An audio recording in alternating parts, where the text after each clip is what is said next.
ஸ்தோத்திரிக்கிறேன். நம்ம கலாத்தியர் தான் நம்ம படிச்சுட்டு இருக்கோம்.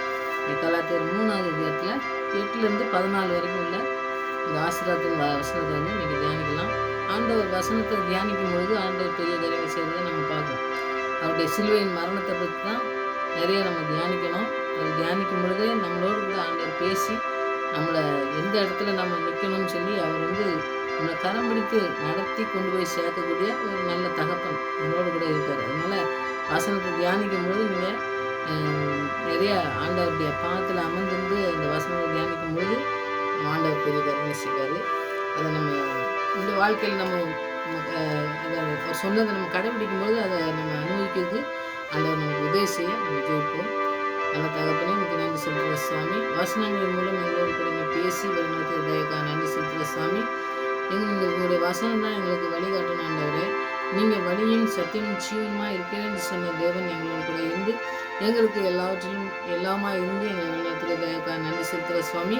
இன்னமும் அதிகமாக எங்களை நடத்தி செல்லுமா ஜெபிக்கிற வசனத்தின் ஆழங்களை புரிந்து கொண்டு உங்களிடத்தில் விசுவாசம் வைக்க எங்களுக்கு இந்த கிருபை பாராட்டணுமா ஜெபிக்கிறோம்.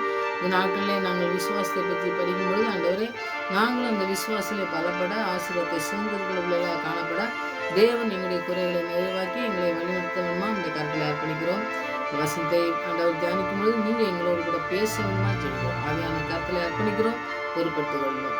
மீதியான நேரத்தில் நீங்கள் எங்களோடு கூட பேசி எங்களை விலக்கி தர வேண்டுமாய் வசனங்களின் காரியங்களை எல்லாம் விலக்கி எங்களுக்கு நல்ல போதகராக இருந்து எங்களை நடத்தி செல்ல வேண்டுமா இந்த கருத்தில் அர்ப்பணிக்கிறோம். பொறுப்பெடுத்துக் கொள்ளுங்க. துதிக்கான மகிமெல்லாம் மகே செலுத்துகிறோம். ஏசு ரட்சகன் நாமத்தில் ஜெபம் நல்ல பிதாவே, ஆமென். ஆண்டவரை துதிச்சு வசனத்துக்கு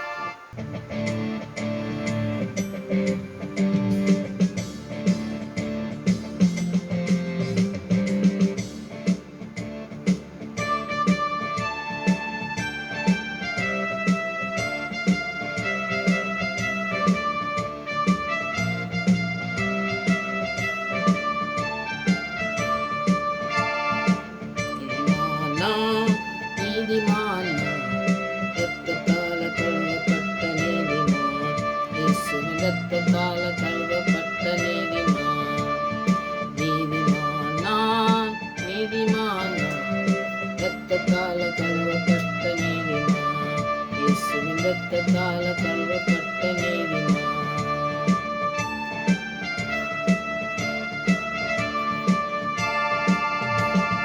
பனை மரம் போல் நான் செழித்தோங்குவேன், எதிரு மரம் போல் வளர்ந்திடுவேன். செழித்தோங்குவேன், ஏதுரு மரம் போல் வளர்ந்திடுவேன். கர்த்தரின் இல்லத்தில் நாட்டப்பட்டு முதிர் வயதிலும் நான் கனி தருவேன். கர்த்தரின் இல்லத்தில் நாட்டப்பட்டு முதிர் வயதிலும் நான் கனி தருவேன். நீதிமான் நான், நீதிமான் நான், இரத்தத்தால கழுவப்பட்ட நீதிமான், இயேசுவின் இரத்தத்தால கழுவப்பட்ட நீதிமான்.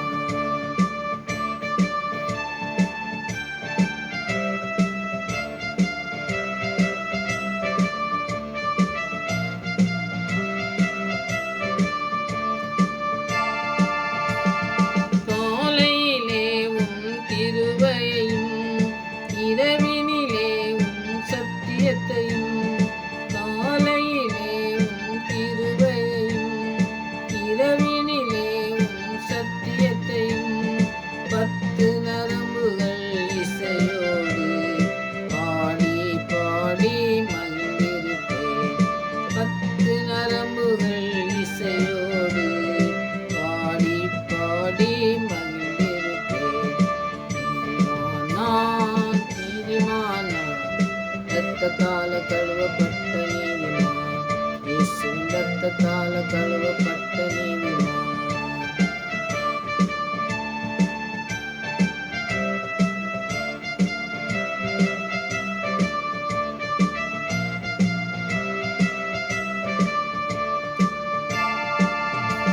ஆண்டவனே என் கற்பாரை, அவரிடம் அநீதியே இல்லை. ஆண்டவனே என் கற்பாரை, அவரிடம் அநீதியே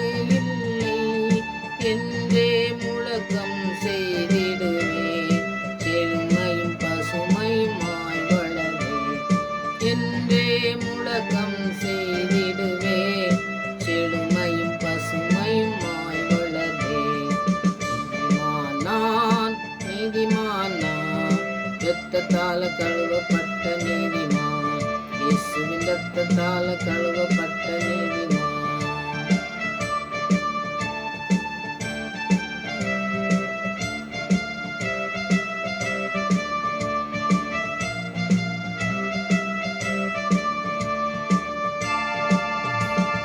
ராஜாவின் ஆட்சி வருகையிலே கதிரவனை போல் பிரகாசிப்பேன். இயேசு ராஜாவின் ஆட்சி வருகையிலே கதிரவனை போல் பிரகாசிப்பேன். ஆகாய மண்டலவின் மீனாய் முடிவில்லா காலமும் ஒளி வீசுவேன். ஆகாய மண்டலவின் மீனாய் முடிவில்லா காலமும் ஒளி வீசுவேன். நீதிமான் நான், இரத்தத்தால கழுவப்பட்ட நீதிமான், இயேசுவின் இரத்தத்தால கழுவப்பட்ட நீதிமான். நீதிமான் நான், இரத்தத்தால கழுவப்பட்ட நீதிமான், இயேசுவின் இரத்தத்தால கழுவப்பட்ட நீதிமான்.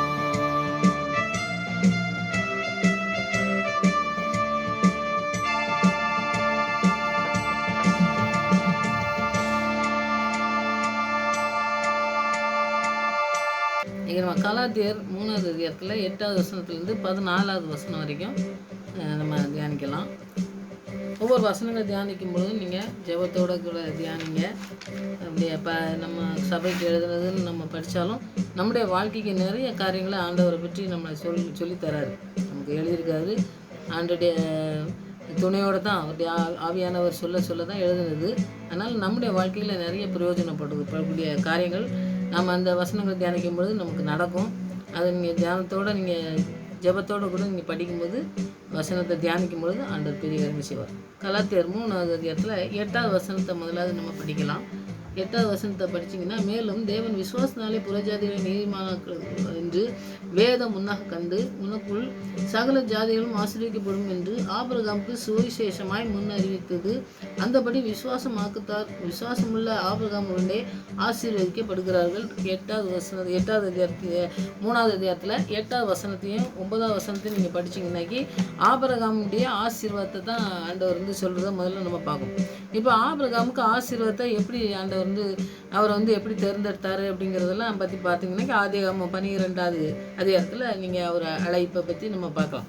3வது வசனத்தை நீங்கள் பார்த்தீங்கன்னா, ஆபிரகாமை நான் ஆசீர்வதித்து உன்னை பூமியில் உள்ள வம்சங்கள் எல்லாம் உன்னால் ஆசீர்வதிக்கப்படும் சொல்லி ஒரு ஆசீர்வாதத்தின் ஒரு ஊற்றாக தான் அவர் அழைக்கும் போதே அழைக்கிறார். அப்புறம் ஆபிரகாமை மாத்திரமில்லை, நம்மளையும் கொண்டு அப்படி தான் நமக்கும் அழைப்பு அவர் கொடுக்காரு. நம்முடைய அழைப்பு என்னென்னா, ஆண்டவருடைய அவருக்கு பிரியமான ஒரு சந்ததியாக நம்ம மாறணும், அவருக்கு பரிசுத்த சாதியாக மாறணும் அப்படிங்கிற ஒரு நோக்கத்தோடு ஆபிரகாமை எப்படி அழைச்சாரோ அது மாதிரி நம்மளே அழைச்சிருந்தான்னா அந்த ஆண்டவருடைய வருகைக்கு அது ஒரு முன்னோடியாக தான். அதை நமக்கு இயேசு கிறிஸ்துவின் வருகைக்கு முன்னாடி தான் வேதத்தில் நமக்கு முதல்ல ஒரு வாக்குத்தத்தம் கொடுக்காரு பாருங்க. ஒரு தீர்க்க தரிசனம் சொல்கிறார் ஆண்டவர். அந்த தீர்க்க தரிசனத்தில் இது 2வது தீர்க்க தரிசனமாக ஆண்டவர் ஆபிரகாமோடு பேசுகிறத நம்ம பார்ப்போம்.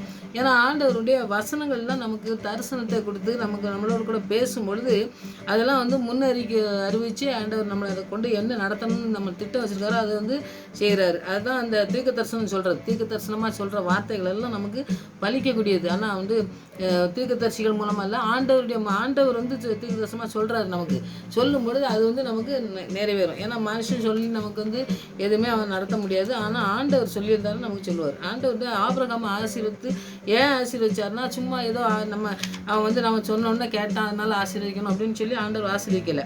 அவர் சந்தின் மூலம் ஒரு பெரிய ஆவிக்குரிய ஆசீர்வாதம் அவங்க அவன் மூலமாக பிறக்கணும் அப்படிங்கக்கூடிய காரியத்தை ஆண்டவர் வச்சு தான் விசுவாசத்தை வச்சு ஆண்டவர் அந்த வசனத்தை நமக்கு எழுதி தந்திருக்காரு.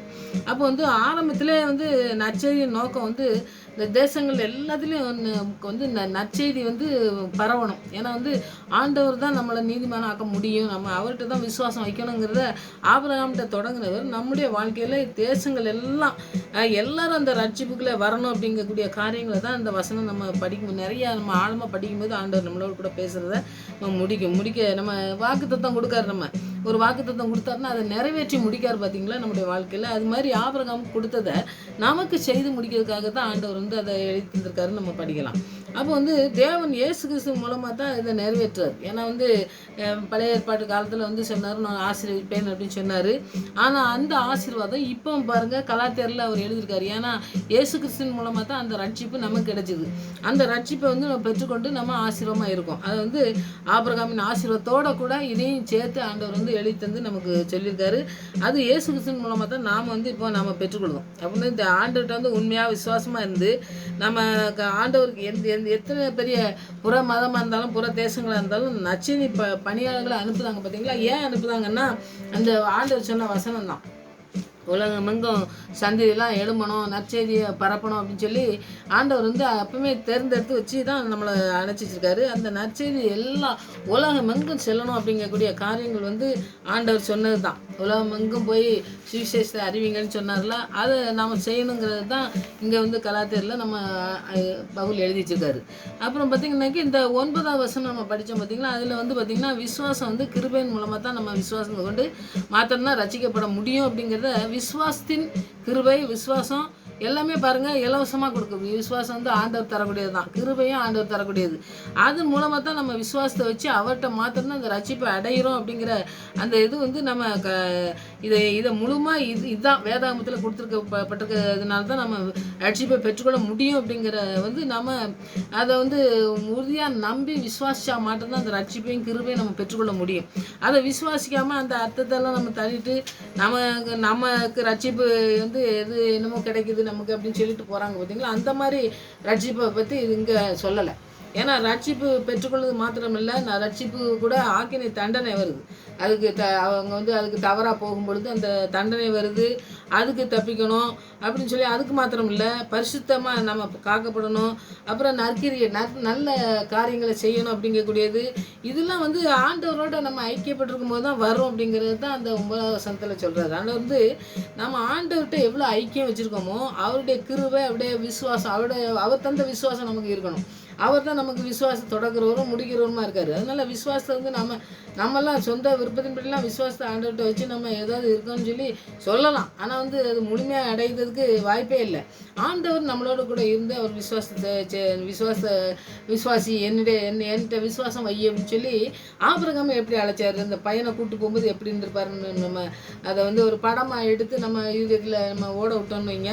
அப்போ நமக்கு வந்து அது நல்ல ஆண்டவர் பேசுகிறத நம்ம உணர முடியும். ஏன்னா பிள்ளைகளை கொண்டு பலியிடுறதுக்குன்னு சொல்லி யாருமே கொண்டு போக முடியாது. ஆனால் ஆண்டவர்கிட்ட விசுவாசம் வச்சு அவங்க வெளியேருந்து போகும்போதே நம்ம நிறைய பேர் படிச்சிருக்கோம். போகும்போதே வேலைக்காரன்ட்ட சொல்லிட்டு போய் நாங்கள் வந்து ஆண்டவர்கிட்ட நாங்கள் ஆராதிச்சுட்டு நீங்கள் திருப்பி வருவோன்னு தான் வருவேன்னு சொல்லலை.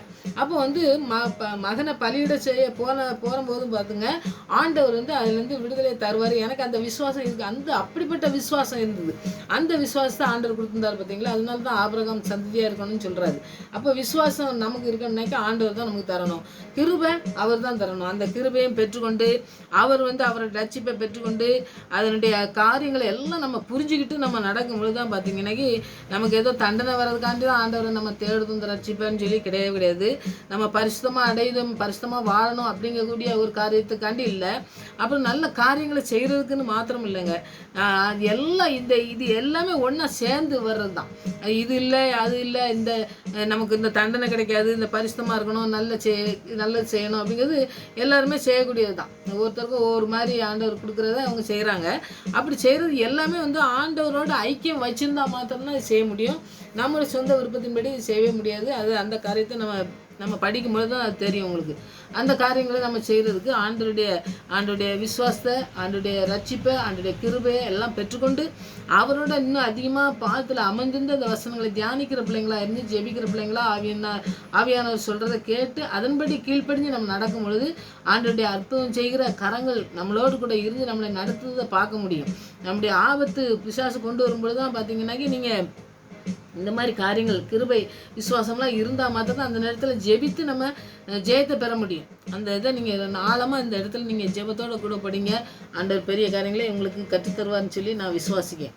அடுத்தது 10ஆவது வசனத்தை நீங்கள் படித்து பார்த்தீங்கன்னா நியாயப்பிரமாணத்தின் கிரியைகளாகிய அந்த சாபத்துக்கு உட்பட நான் போய் சொன்னேன் பாருங்கள், அந்த மாதிரி சாபத்துக்கு அதெல்லாம் வந்து பார்த்திங்கன்னாக்கி அதை நீங்களாக்கி நம்மளை வந்து ஆண்டவர் ரட்சிப்பை கொடுத்துருக்காரா அப்படிங்கிறத நம்ம படிக்கலாம். அப்போ வந்து நியாயப்பிரமாணத்தின் மூலமாக வந்து ரட்சிப்பு கிடைக்கல, ஆண்டோடைய ரத்தத்தினால தான் நமக்கு ரட்சிப்பே கிடைச்சிருக்குங்கிறத நீங்கள் முழுமையாக நம்ம விசுவாசிக்கணும். அது எவ்வளோ பெரிய தவறான செய்திகள் நிறைய காரியங்கள் செய்கிறத நம்ம நிறைய பார்க்கும். நம்ம அந்த மாதிரி காரியங்கள் செய்யும் பொழுது நாம் வந்து விசுவாசத்தோட ஆண்டோடைய பாதத்தில் இருந்து ஜெபத்தோட கூட நம்ம வசனத்தை தியானிக்கும் பொழுது இந்த தவறில் நம்ம வந்து விழுந்து விடாதபடி நம்மளை பாதுகாக்க நம்ம ஆண்டவர் வந்து வல்லமுள்ளவராக இருக்காரு. அதனால நீங்கள் இந்த இந்த இடத்துல நீங்கள் ஆண்டோடைய பாதத்தில் இருந்து நீங்கள் ஜெபத்தோடு கூட நீங்கள் தியானிங்க. 11வது வசனத்தை பார்த்தீங்கன்னா, நியாயப்பிரமாணத்தினாலே ஒருவனும் தேவனிடத்தில் நீதிமானாக்குறதில்லை என்பது வெளியரங்கமாக இருக்கிறது. ஏனெனில் விசுவாசனால நீதிமான் பிழைப்பான் என்று எழுதியிருக்கிறது. இப்போ விசுவாசனால் நீதிமான் பிழைப்பான் அப்படின்னு சொல்லி எழுதியிருக்குது. விசுவாசனால் தான் நீதிமான் பிழைப்பான வழியே நியாயப்பிரமாணத்தினாலும் ஒருவனும் ஆண்டோட்ட நீதிமானாக மாற்ற முடியாதுங்கிறது நம்ம பார்க்கணும். இப்போ கட்டளைகள் கடைபிடிக்கிறதுனால யாருமே ரட்சிப்பு அடையவே இல்லை. அந்த இதை தான் ஆண்டவர் வந்து செஞ்சு முடிச்சார் சிலுவையில் அப்படின்னு சொல்லி நமக்கு எல்லாருக்குமே நிறைய தெரியும். நீங்கள் வேதத்தை படிக்கிறவங்களா இருந்தால் நமக்கு அது தெரியும். இது வந்து கலாத்தியர் 3:11 உள்ளது. நீதிமான் ஆகும்போது விசுவாசனால் நீதிமான் பிழைப்பான்னு சொல்லி எழுதியிருக்கிறதுன்னு சொல்லும் பொழுது ஆபகுக்கு 2:4 தான் ஆண்டவர் வந்து அந்த வசனத்தை பழைய ஏற்பாட்டில் அவர் எழுதியிருக்காரு. ஆபகுக்கு வந்து எழுதியிருக்காரு. அப்போ அந்த விசுவாசனால் நீதிமான் பிழைப்பான்னா ஒருவன் உண்மையாக உள்ளத்தில் நீதி உள்ளவனாக இருந்தாலும் சரி, பழைய ஏற்பாட்டில் அந்த தீர்க்கதரிசி என்ன சொல்கிறாருன்னா, உள்ளத்தில் நீ நியாயம் உள்ளவனா, நீ வந்து உண்மையாக, அதாவது உள்ளத்தில் நீ வந்து சுத்தமாக இருக்கணும், பரிசுத்தமாக இருக்கணும்னு சொல்லி நீயா கடைப்பிடிச்சு தான் இருக்கணும் அப்படிங்கிற வழியே ஆண்டவருடைய ரத்தத்தினால கழுவப்பட்ட இது வந்து அங்கே இல்லை. அப்போ வந்து என்ன சொல்கிறாரு, ஒருவன் உண்மையாக உள்ளத்தில் நீதி உள்ளவனா வர்றான் பார்த்தீங்களா, அப்படி வர்றவன்கிட்ட வந்து அதை பற்றி தான் சொல்கிறாரு தீர்க்கதரிசி எழுதியிருக்காரு. ஆனால் நீதிமான் இல்லாதவனுக்கும் இப்போ புதிய ஏற்பாட்டில் நம்ம படிக்கும்போது பார்த்தீங்கன்னா, வெளிப்படுத்தலில் நீங்கள் படிச்சிருந்தீங்கன்னா பார்க்கலாம், நீதி செய்கிறவன் இன்னும் நீதி செய்யட்டும், பரிசுத்தமாக இருக்கவன் இன்னும் பரிசுத்தமாக இருக்கட்டும், ஆண்டவர் வரும்பொழுது அதுக்கேற்ற பலனை கொடுக்குறவராக வராரு. ஆண்டவராக இயேசு கிறிஸ்து வருகையில் அந்த பலன் கொடுக்குறவராக இருக்காரு. ஆனால் பழைய ஏற்பாட்டு காலத்தில் அப்படி இல்லை. அப்போ வந்து தீர்க்கதரிசி எழுதும்போதே அதை சொல்கிறாரு, நீங்கள் உள்ளத்தில் நீதி உள்ளவனா இருங்க அப்படின்னு சொல்லிட்டு அதை விட்டுட்டு இங்கே என்ன சொல்கிறாருன்னா, நீதிமான ஆகிறவனுக்கும் நீதி செய்யாதவனுக்கும் வித்தியாசத்தை வந்து காண்கிறோம். அவங்க நீதி உள்ளவன் யார், நீதி செய்யாதவன் யார் அப்படிங்கிறத காட்டக்கூடிய காரியங்களை தான் நீதிமானாகுவது. பரிசுத்தமாக வாசம் ஒன்று செய்தல், அவன் வந்து உள்ளான நீதியை அவன் வந்து ஆண்டவர்கிட்ட நீதி செய்கிறவனா, ஆண்டவருடைய ரத்தத்தினால் கழுவப்பட்டவனா, பரிசுத்தமாய் வாழுகிறவனா அப்படி இருக்கணும் அப்படிங்கிறது சொல்லி இந்த பவுல் எழுதியிருக்காருன்னு சொல்லுவோம். நாம் நம்பி கர்த்தர் வந்து நமக்கு உதவி செய்கிறவராக இருக்கார். ஆனால் வந்து நீங்கள் நீதி உள்ளவனாக இருக்க, உள்ளத்தில் நீதி உள்ளவங்களாக இருக்கணும் அப்படிங்கிறத வந்து வலியுறுத்தி சொல்கிறது தான் ஆவுக்கு தீர்க்கதரிசியில் எழுதியிருக்காரு. ஆனால் உள்ள எழுதியிருக்கிறத இங்கே என்ன செஞ்சு முடிச்சிருக்காரு அப்படிங்கிறத இவர் வலியுறுத்தி சொல்றாரு பாருங்க. நீதிமானாக்குவது பரிசுத்தாவி நம்மகிட்ட வாசம் பண்ணும்போது மாத்திரம்தான் அந்த நம்ம உள்ளத்தில் நீதியாக இருக்க முடியும் அப்படிங்கிறத வலியுறுத்தி சொல்கிறார். நீங்கள் இந்த வசனத்தை நான் தியானிக்கும் பொழுதே நான் ஆபகுக்குள்ள நிறையா நம்ம படிச்சிருப்போம் பார்த்தீங்கன்னா, அது மாதிரி நீங்கள் இந்த வசனத்தை படிக்கும்பொழுது நிறைய ஆண்டவரோட கூட இடைப்பட்டு நீங்கள் தியானிங்க. இந்த வசனத்தில் நிறைய காரியங்கள் நீங்கள் ஆண்டவர் கற்றுக் தர முடியும். ஏன்னா ஒரு மனிதனால் கொஞ்சம் தான் கற்றுத்தர முடியும், ஆனால் ஆண்டவர் நிறைய கற்றுத்தருவார். அது மூலம் நம்மளோட வாழ்க்கையில் நிறைய காரியங்களை வந்து நம்ம ஆசீர்வாதத்தை இழந்து போயிருப்போம்னா ஆசீர்வாதத்தை தரக்கூடிய காரியங்களை நமக்கு செய்வார். அதனால் பரிசுத்தாவே நம்மிடத்தில் வாசம் பண்ணும்போது தான் இந்த உள்ளான நீதியை வந்து நம்ம வாழ முடியும் அப்படிங்கிற சொல்கிறார். ஏன்னா உள்ளத்தில் நீதி உள்ளவனா இருங்கன்னு சொல்லி அவர் ஆபகுக்கு எழுதிட்டு இங்கே வந்து அவர் சொல்கிறாரு என்னன்னா, பரிசுத்தாவே எங்கள் இடத்துல வரணும். இப்போ வந்து பரிசுத்தாவே வந்தால் தான் நீங்கள் வந்து இந்த மாதிரி உள்ளத்தில் வந்து நீதி உள்ளவங்கள நீங்கள் வாழ முடியுங்கிறத வலியுறுத்தி அவர் அதில் நம்பிக்கையை வச்சு அவர் வந்து எழுதுறாரு. அப்போ நம்ம வந்து இந்த வசனங்களை படிக்கும் பொழுதுலாம் பார்த்தீங்கன்னாக்கி பரிசுத்தாவி தான் நம்மளை வந்து சுத்தப்படுத்த முடியும். பழைய ஏற்பாட்டில் எழுதியிருக்கிறத இங்கேயும் வந்து நமக்கு எழுதி சொல்லி அதனுடைய கருத்துக்களெல்லாம் நமக்கு வந்து சொல்லித்தரும் பொழுது அந்த கருத்துக்களை நம்ம இன்னும் ஆழமாக நம்ம படிக்கும் பொழுது நம்மளோட கூட ஆண்டவர் பேசுகிறத நம்ம உணர முடியும். இந்த வசனம் ரொம்ப ஆழமான ஒழுங்க விசுவாசனால் நீதிமான் பிழைப்பான்ங்கிறது. அதை நீங்கள் இன்னும் அதிகமாக ஆண்டவரோடு கூட நெருங்கி அந்த வசனங்களை தியானிங்க, ஆண்டவர் உங்களோடு பேசுவார். கலாத்தியர் அடுத்தது 3வது அதிகாரத்தில் 13வது வசனத்தை நீங்கள் படிச்சோம்னா, மரத்தில் தூக்கப்பட்ட எவனும் சபிக்கப்பட்டவன் என்று எழுதியிருக்கிறபடி கிறிஸ்து நமக்காக சாபமாகி நியாயப்பிரமாணத்தின் சாபத்துக்கு நம்மை நீங்களாக்கி மீட்டு கொண்டார். இப்போ வந்து மீட்பு எப்படி வருதுன்னா, முந்தின கட்டளையெல்லாம் அந்த கட்டளையில் கொடுத்துருந்தார் பார்த்தீங்களா, உங்களுக்கு 10 கட்டளை கொடுத்துருந்தாங்க. அந்த கட்டளையெல்லாம் பாருங்கள், நான் வசனத்தை சொல்கிறேன், நீங்கள் அதை வசனத்தை எடுத்து நீங்கள் தியானிங்க. இதில் நிறைய காரியங்கள் நீங்கள் கற்றுக்கொள்ளலாம். அது வந்து நீங்கள் வசனங்களை தியானிக்கும் பொழுது இந்த வசனத்தோட கூட அந்த வசனங்களை சொல்கிற வசனத்தையும் நீங்கள் தியானிங்க. ஆண்டவர் உங்களோட கூட பேசுவார். ரோமர் 8:3 ஒரு வசனத்தை இருக்குது, நீங்கள் அதையும் படிங்க. எபிரேயர் 7:18 இருக்குது. 2 வசனத்தையும் இந்த கலாத்தியர் 3:13 கூட நீங்கள் எடுத்து ரெண்டையும் தியானித்து படிங்க. ஆண்டவர் உங்களோட கூட பேசுகிறது. ஏன்னா முந்தின கட்டளை எல்லாம் பலன் இல்லாதது. அது வந்து அதனால ரட்சிப்பு நமக்கு கிடைக்காது அப்படிங்கிறது ஒரு இதுதான் இருந்தது. பலன் உள்ளதும் இல்லை, பயனற்றதுமா இருந்துச்சு. அப்போ வந்து நமக்கு அதை செய்கிறதுனால நமக்கு என்ன கிடைச்சிருக்கு அப்படிங்கிற ஒரு காரியங்கள் வந்து அதில் இல்லை. ஆனால் இதை செய்யணும் அப்படிங்கிறத வந்து ஆண்டவர் வலியுறுத்தி 10 கட்டளையை சொன்னார். ஆனால் அந்த 10 கட்டளையினால இவங்களுக்கு ரட்சிப்போ மற்ற எந்த காரியங்களும் நமக்கு செய்யக்கூடிய ஒரு காரியங்கள் நம்முடைய வாழ்க்கையில் செய்யக்கூடிய காரியங்களும் செய்யவே இல்லை. அதை தான் இயேசு கிறிஸ்து சிலுவையில் செய்து முடித்தார். நம்ம பாவங்கள் எல்லாம், நம்முடைய சாபங்கள், நம்முடைய நோய்கள், நம்முடைய எல்லாவற்றையும் சுமந்து தீர்த்தேன்னாரு. எல்லாவற்றையும் செய்து முடித்தேன்னா முடிந்ததுன்னு சொன்னார். முடிந்ததுனால எல்லாத்தையும் முடிச்சிட்டேன்னு சொல்கிறார். அப்போ உலகத்தில் உள்ள எல்லா மனுஷனுக்காகவும் பாவம் செய்தவங்க, நல்லவங்க, கெட்டவங்க, யாராக இருந்தாலும் சரி, உலகம் அனைத்துக்காண்டி பாவத்தை எல்லாம் சுமந்து தீர்த்து எல்லாத்தையும் முடிச்சிருக்காரு. அப்போ முடித்தவர் நம்மளை வந்து எப்படி நம்ம நடத்துறதுக்கு வல்லமுள்ளவராக இருக்காருன்னு சொல்லி நம்ம அவருடைய கரத்தில் அர்ப்பணித்து நம்ம ஜெபிக்கணும். நம்ம மரத்தில் தூக்கப்பட்டவன் எவனும் சபிக்கப்பட்டவன், சாபம் பாவங்கள் எல்லாவற்றையும் மரத்தில் தூக்கப்பட்டாலே சபிக்கப்பட்டான்னு சொல்கிறாங்க. ஆனால் அந்த சாபத்தெல்லாம் நமக்காண்டி ஏற்றுக்கொண்டு நம்ம சிலுவையில் நமக்காக ரத்தத்தை சிந்தி நம்மளை மீட்டெடுத்திருக்காரு. அவருக்கு சொந்தமான பிள்ளையாக நம்ம இருக்கோம். அதனால் நம்ம பிசாசான எத்தனையோ காரியங்கள் நமக்கு செய்கிறோம். ஆனால் நம்ம வந்து ஜெயிக்கிறோம்னாக்கி ஆண்டவருடைய பரிசுத்த ரத்தம் நம்மளை மூடி மறைத்திருக்குது. அவருடைய பரிசுத்த ஆவி நம்மளை நடத்துகிறதுனால நாம் வந்து எந்த இடத்துலையும் நம்ம சோர்ந்து விழுந்து போக வேண்டிய அவசியமே இல்லை. இந்த வசனங்கள்லாம் தியானிக்கும் பொழுதே ஒரு பலன் நமக்கு கிடைக்கிறத நம்ம பார்க்க முடியும். அதனால் பலத்தினால இல்லை, நமக்கு இருக்க பலத்தினால நம்ம ஓட முடியாது. ஆண்டவர் கொடுக்குற பலத்தினால நம்ம ஓட முடியும், ஓடி ஜெயிக்க முடியும். பரிசுத்த ஆவி உங்களிடத்தில் வரும்பொழுது பலன் எடுத்து நீங்கள் உலகம் முழுவதுக்கும் சாட்சிகளாக இருப்பீங்க என்று ஆண்டவர் சொல்லியிருக்காருன்னா, அப்போ பரிசுத்த ஆவி வரும் பொழுதே நமக்கு ஒரு பலன் வருது, நமக்கு ஒரு தனி பலன் வருது. அதாவது அவர் கொடுக்குற பலன் வருது. அவர் கொடுக்குற பலன் வந்து உலகம் கொடுக்குற நம்ம சாப்பிட்டோன்னே ஒரு நல்லா கிடைக்குது, எல்லாம் நல்லா சாப்பிட்டது கிடைக்குங்க அப்படின்னு சொல்லி நம்ம சொல்கிறோம் பார்த்தீங்களா? அப்படிலாம் கிடையவே கிடையாது. நம்ம ஆண்டுடைய பலன் வந்து ஒரு நீங்கள் அதை பெற்றுக்கொண்டா மாத்திரம்தான் உங்களுக்கு, நான் சொன்னேன் உங்களுக்கு வந்து அதை வந்து நம்ம என்னமோ சொல்கிறோம் அப்படின்னு நினச்சிக்கிடுவாங்க. ஆனால் வந்து அதை வந்து நம்ம புரிஞ்சு கொள்ள முடியாது. ஆனால் நீங்கள் அனுபவிச்சிங்கன்னா ஆண்டவருடைய அன்பை ருசிக்கணும். அவர் ருசிச்சா தான் நமக்கு தெரியும். அவர் நான் சொல்லிட்டு போவேன், ஆனால் வந்து அவங்க ருசிக்கும் போது பார்த்தீங்கன்னாக்கி நிறைய காரியங்கள் ஆண்டவர் கற்றுக் கொடுக்கும்போது அவங்களுக்கு தன்னாலே தெரியும், ஐயோ இவ்வளோ அருமையான தகப்பன் நமக்கு இருந்திருக்காரு, நாம் இவ்வளோ நாள் இப்படி இருந்திருக்கோமேன்னு சொல்லி நம்முடைய வாழ்க்கையில் நம்ம நாட்கள் விட்டுருப்போம் பார்த்தீங்களா? அந்த நாட்களில் நினச்சி நம்ம சில நேரத்தில் அழுக வரும். ஏன்னா இவ்வளோ வேதத்தில் இவ்வளோலாம் சொல்லி தந்திருக்காரு, இதெல்லாம் நம்ம படிக்காமல் விட்டோமேன்னு சொல்லி நம்ம பின்னாடி நம்ம கவலைப்பட வேண்டிய அவசியமே இல்லை. இப்போவுமே நம்ம வேதத்தெல்லாம் நல்லா தியானிக்கும் பொழுது ஆண்டவர் நம்மளோட கூட பேசுகிறத நம்ம உணர முடியும். அதெல்லாம் சிலுவையில் எல்லாவற்றையும் நமக்காக செய்து முடிச்சிருக்காரு.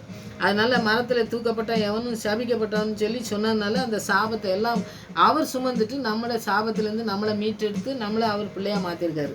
அதுக்காண்டி நாம் தினமும் காலையில் எழுந்திரிச்சோன்னு, ஆண்டவரே உங்களுக்கு நன்றி, ஆண்டவரே எங்களை மீட்டுக்கொண்டு எங்களை சாபத்தை இருந்து எங்களை பாவத்திலிருந்து எங்களை மீட்டெடுத்தீங்களே உங்களுக்கு நன்றி, எங்களுக்காக செய்து முடித்ததுக்காக உங்களுக்கு நன்றின்னு சொல்லி தினமும் காலையில் ஜெபிங்க. ஆண்டவர் உங்களோட கூட பேசுவார். 14வது வசனத்தை பார்த்தீங்கன்னா, ஆபிரகாமுக்கு உண்டான ஆசீர்வாதம் கிறிஸ்து இயேசுனாலே புறஜாதிகளுக்கு வரும்படியாக ஆவியை குறித்து சொல்லப்பட்ட வாக்கு தத்தத்தை நாம் விசுவாசனாலே பெரும்படியாகவும் இப்படி ஆயிற்று. பாருங்க, புறஜாதிகள்னு சொல்கிறாங்கல்ல, புறஜாதிகளுக்கு எல்லாத்துக்கும் கொடுக்கக்கூடிய ஒரு காரியங்கள். புறஜாதினாலே வந்து பாருங்கள், யூதர்கள் அல்லாதவங்க எல்லாருமே, அதாவது புறஜாதின்னு சொன்னோடனே பார்த்தீங்கன்னாக்கி ஆண்டவர் யூத ஜனத்தை மாத்திரம் இல்லை, மற்ற எல்லா புற மதத்தில் எல்லாருக்காண்டியும் ஆண்டவர் வந்து இந்த காரியங்களை செஞ்சுருக்காருன்னு சொல்லி நம்ம பார்க்கோம். எல்லாரும் ஆசீர்வதிக்கப்படணும் அப்படிங்கிறது தான் ஆண்டவருக்கு பிரியமானது. ஒருவனும் கெட்டு போவது அவருக்கு சித்தமே கிடையாது. ஒருவனும் கெட்டு போகக்கூடாது. எல்லாரும் ஆண்டவருடைய ராஜ்யத்துக்கு வரணுங்கிறது தான் ஆண்டவருடைய தாமதமாக இருக்குன்னு சொல்லி நம்ம வசனத்தில் படிக்கும் பார்த்தீங்கன்னா, அது மாதிரி இந்த வாக்கு தத்தத்தை எல்லாம் இந்த விசுவாசனால எல்லாரும் நம்ம பெற்றுக்கொள்ளணும் அப்படிங்கிறத ஒரு பெரிய ஒரு உறுதியான விசுவாசத்தோடு தான் அவர் வந்து எழுதியிருக்காரு இந்த வசனத்தை. ஆபிரகாமுக்கு தேவனாயக்குரிய வாக்கு தத்தம்லாம் அடங்கியிருக்கு. எல்லா வாக்கு தத்தமும், இந்த வாக்கு தத்தம் நமக்கு தான், நமக்கு சுதந்திரிக்கைக்கு தான். ஆபிரகாமுக்கு மாத்திரம் இல்லை, நமக்கும் உரியது. ஆவியை பெறுவது என்று நீதி, ஜீவன் மற்றும் எல்லா ஆவிக்குரிய ஆசீர்வாதத்தையும் நமக்கு தந்து அவரை நடத்துறதுக்கு தான் அவர் வந்து ஆவியானவரை தர்றாரு. ஆவியானவரை தந்து இப்போ பாருங்கள், பரிசுத்த ஆவி நம்ம பழைய ஏற்பாட்டை படித்து பார்த்தோம்னாக்கி தீர்க்கதரிசிகளுக்கு நான் நிறைய திருப்பி சொல்லியிருக்கேன். தீர்க்கதரிசிகளுக்கு ஆண்டவர் தேர்ந்தெடுத்தவங்க மாத்திரம்தான் அந்த தீர்க்க தரிசனத்தை சொல்ல முடியும். அவங்க வந்து ஆண்டவருடைய ஆவியானவரை கொடுப்பாரு. ஆனால் ஆண்டவர் சிலுவையில் சிந்தப்பட்ட ரத்தத்தினால அவர் சாபத்தெல்லாம் உடைச்சி நம்மளை அவருடைய பிள்ளையாக மாற்றி புறஜாதிகள் எல்லாரும் ஆசீர்வதிக்கப்படணும்னு ஆபிரகாம் சொல்லியிருக்கா பாருங்க. அந்த மாதிரி அதனால மரத்தை தூக்கப்பட்ட யாரும் சபிக்கப்பட்டோன்னு சொல்லி அந்த இதுக்காண்டி நம்மளுக்கு மீட்டெடுக்கிறதுக்காண்டி புறஜாதிகள் எல்லாத்துக்கும் வேண்டி அவர் வந்து மீட்டெடுத்ததுனால நாம் அவருக்கு சொந்தமான பிள்ளையாக நம்ம மாறணும். நம்மளுடைய சொந்தமான பிள்ளைகளாக மாறும் மாத்திரம் இல்லை, எல்லாரும் மேலேயும் கடைசி நாட்டில் மாம்சமான யாவர் மேலும் என் ஆவியை ஊற்றுவேன்னு சொல்லி யோவேல் 2:28-29 சொன்ன வசனங்கள் வந்து நம்முடைய வாழ்க்கையில் இந்த நாட்களில் நிறைவேறணும். ஒவ்வொருவரும் ஒவ்வொரு பிள்ளைகளும் வாங்க ஒரு ஆசீர்வாதத்தை பெற்றுக்கொள்ளணும்னாக்கி ஆவியானவர் இருக்கணும். ஆவியானவர் இருந்தால் தான் அவங்களுக்கு அந்த ஆசீர்வாதத்தை நம்ம சுதந்திரிக்க முடியும் அப்படிங்கிறத நம்ம பார்க்கலாம். இவங்க ஆண்டவரை தொழுதுகிறவங்க மாத்திரம் இல்லை, அனைவர் மேலும் தேவன் ஆவியை ஊற்றுவேன்னு சொல்லி அவர் வந்து முன்னறிவிச்சிருக்காருன்னா எல்லார் மேலேயும் ஆவியை ஊற்றுவேன். அபிஷேகத்தின் மூலமாக ஆண்டவருடைய மக்களாக தீர்க்கதரிசனத்தின் ஆவி அவர் வந்து ஆண்டவருடைய இயேசு கிறிஸ்துவை விசுவாசிக்கும் போது அவர் அருளப்படும் வாக்கு தத்தம் பூரா தீர்க்க தரிசனங்கள் எல்லாமே எல்லாருக்கும் உரியதாக மாறிடுது. இப்போ தீர்க்க தரிசனங்கும்போது பாருங்கள், ஆண்டவர் தீர்க்கதரிசியை கொண்டு ஒருத்தருக்காக சொல்லுவார். சொல்லும்பொழுது பார்த்தீங்கன்னாக்கி அது பழைய ஏற்பாட்டு காலத்தில் அந்த மாதிரி தீர்க்க தரிசனங்கள்லாம் சொன்னால் ராஜாக்கள் சொல்லுவாங்க, அந்த மாதிரி இருக்காது அப்படின்னு சொல்லுறதெல்லாம் நம்ம பார்க்கோம். ஆனால் இப்போ ஆண்டவர் சிலுவையில் மரித்து அவர் எழுந்தி வந்த பிறகு எல்லா ஜனத்துக்கும் அவர் விசுவாசிக்கிற கிறிஸ்துவை விசுவாசிக்கிற எல்லாருக்கும் அவர் வந்து வாக்குத்தத்தத்தை கொடுத்து தீர்க்க தரிசனமாக அவர் வந்து நீ ஆசீர்வதிக்கப்பட்டவன், நீ ஆசீர்வாதத்தை பெற்றுக்கொள்ள முடியும் அப்படின்னு சொல்லி இன்றைக்கி நம்ம உலகத்தில் பார்க்கோம். நிறையா வந்து பார்த்திங்கன்னாக்கி புறஜாதிகள் எல்லாருமே நம்மளாம் புறஜாதி தானே, அந்த மாதிரி ஆட்கள்லாம் வந்து ஆண்டவர் எழுப்பி ஆண்டவருடைய சத்தியத்தை அறிந்து கொண்டு நம்ம வந்து போதிக்கிற பிள்ளைங்களா இருக்காங்க. நிறைய பேர் பாடி துதிக்கிற பிள்ளைங்களா, ஆராதிக்கிற பிள்ளைங்களா, வொர்ஷிப் பண்ணுறாங்க. நிறைய பேர் பார்த்திங்கன்னா பாடல்லாம் எழுதுகிறாங்க. அந்த மாதிரி காரியங்கள்லாம் செய்கிறவங்க எல்லாருமே யூதர் இது இல்லை. இப்போ நம்ம ஆண்டவராக இயேசு கிறிஸ்து எப்படி எல்லாரையும் கடைசி நாட்களே மாம்சமான யாவர் மேலும் ஆவியை ஊற்றுவேன்னு சொன்ன அந்த நாட்கள் இன்றைக்கி நடந்துக்கிட்டு இருக்குது. எல்லார் மேலும் ஆவியை ஊற்றி ஆண்டவருடைய பிள்ளையாக மாற்றி அவருக்கு விசுவாசம் அவர் கொடுத்த வாக்குத்தத்தின் பிள்ளைகளாக மாற்றுறதுக்கு ஆண்டவர் வந்து இந்த வசனங்கள்லாம் எழுதியிருந்திருக்காரு.